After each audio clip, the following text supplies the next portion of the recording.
पवित्र परिसर में आए हुए आप सभी श्रद्धालुओं से विनम्र आग्रह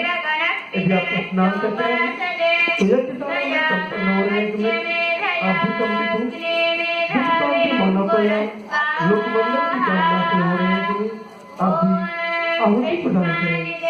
सच्ची आहुति देने के बाद तुरंत दूसरे को अवसर दें दूसरे को सहयोग करें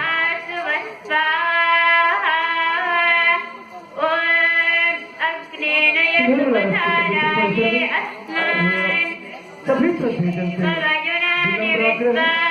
यदि आप स्नान करते हैं तो यज्ञ में संपन्न हो रहे हैं तुम्हें आप भी सम्मिलित हो